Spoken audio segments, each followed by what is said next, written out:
Savoir Transmission vend et entretient des solutions techniques dans le domaine des transmissions industrielles, des moteurs électriques.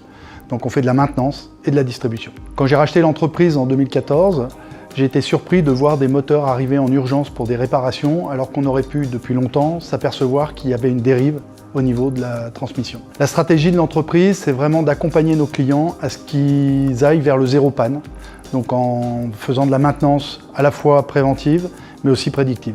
On s'est dit assez rapidement que si on pouvait anticiper les dérives, on pouvait faire de la maintenance et réparer ou entretenir avant que ça soit en panne.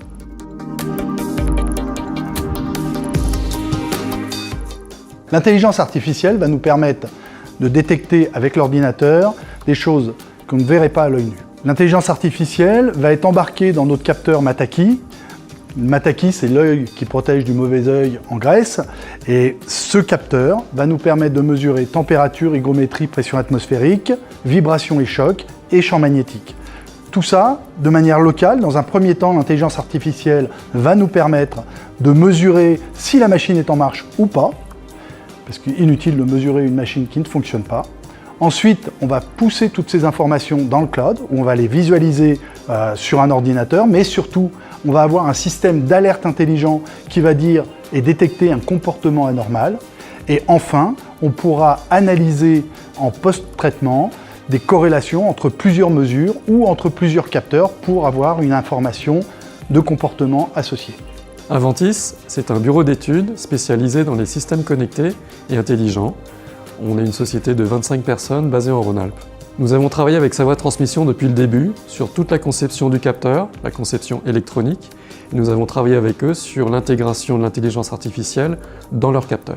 Nous sommes partenaires de STMicroelectronics, le géant français des semi-conducteurs, qui a publié des outils et des librairies qui nous permettent d'aller beaucoup plus vite pour intégrer de l'intelligence artificielle dans les capteurs.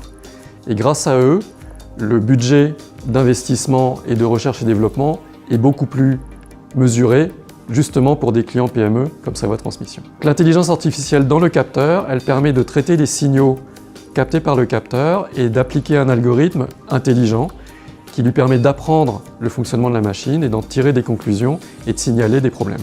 Elistat est une société qui a été créée il y a 3 ans et qui avait pour but de transformer des recherches que nous avons faites à l'Université de Savoie-Mont-Blanc dans un produit industriel. Pour Savoir Transmission, nous avons utilisé un logiciel Elistat qui est proposé par notre société et qui permet de faire de l'analyse de données. Le problème de Savoir Transmission était de transformer une quantité d'informations en une décision. C'est très exactement ce que l'on fait avec le logiciel Elistat, qui fait de l'analyse de données, de l'intelligence artificielle, plus exactement ici du machine learning, dans lequel on entraîne un algorithme à partir d'une quantité de données, quelle est la décision, et ensuite il est capable de faire le lien tout seul.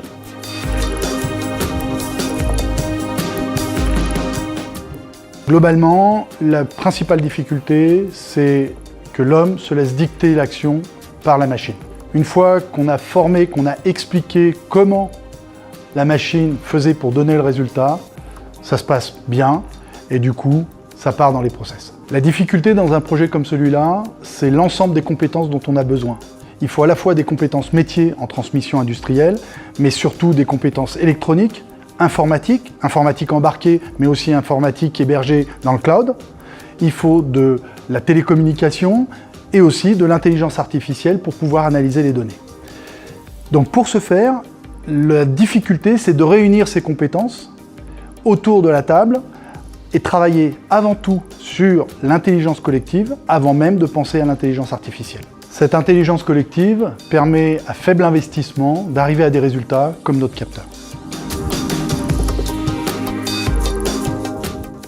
Globalement, c'est que ça permet aux opérateurs, chez le client ou chez nous, de se centrer sur leur cœur de métier et de s'appuyer sur des informations sans avoir besoin de passer beaucoup de temps à les analyser.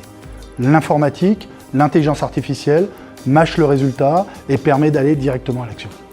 Je crois que la principale chose qu'il doit comprendre, c'est faire confiance à ces technologies qui permettent simplement d'avoir des résultats que l'homme ne pourrait pas atteindre seul.